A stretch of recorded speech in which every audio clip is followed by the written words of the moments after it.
We're clearing out the freezers, making some room for this year's catch and harvest.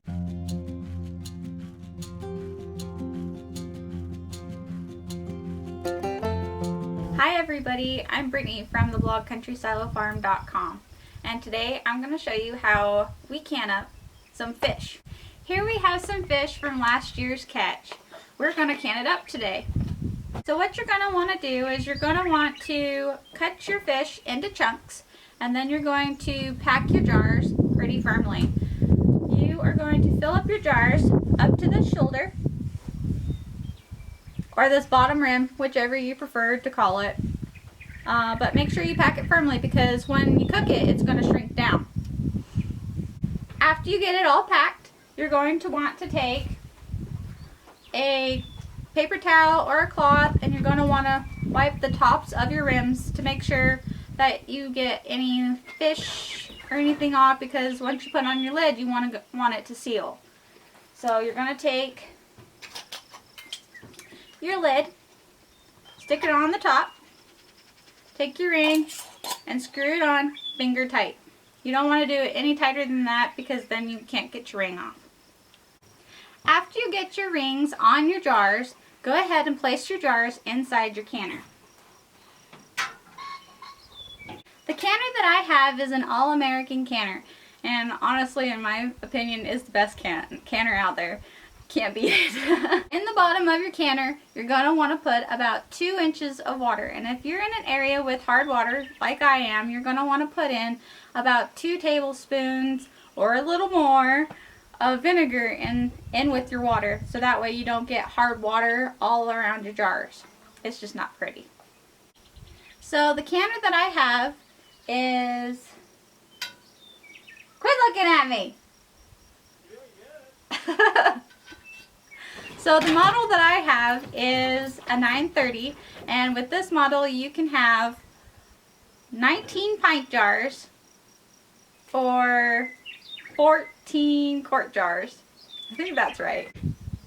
For the all-American canners, you're going to want to put a little bit of oil around the outside rim, because with these you don't have gaskets that you have to like change out or worry about.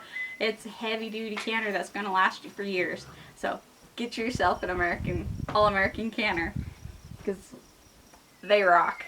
Alright, so you have your lid on. You put your toggles on opposite of each other so you evenly distribute the pressure. Then you turn on your stove or your camp chef. I'm using a camp chef. You wait 15 to 20 minutes until you see a steady stream of steam coming up from this vent. And once you do that, you put your weight on.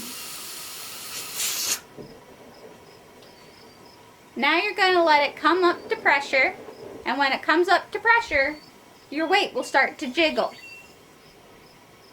So to determine the weight that you use, it depends on your elevation. So if you are under 1,000 feet in elevation, you will put your fish on 10 pounds of pressure. If you are above 1,000 feet in elevation, you are going to use the 15 pound. So here in southern Idaho, I am above 1,000 feet in elevation. So I am using the 15 pound. So once your canner comes up to pressure and your weight starts to jiggle, you will start your timer.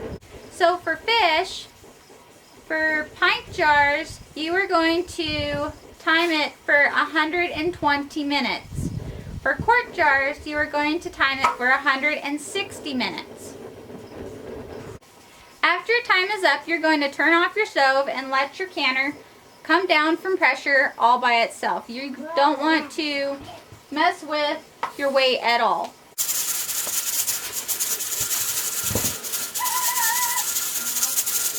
So my canner has come up to pressure, and as you can see, it's 15 pounds of pressure, and it is now jiggling.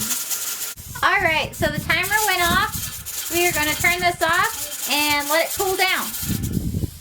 After removing your jars from the canner, let them sit for about 24 hours before removing the rings. That way you don't break your seal.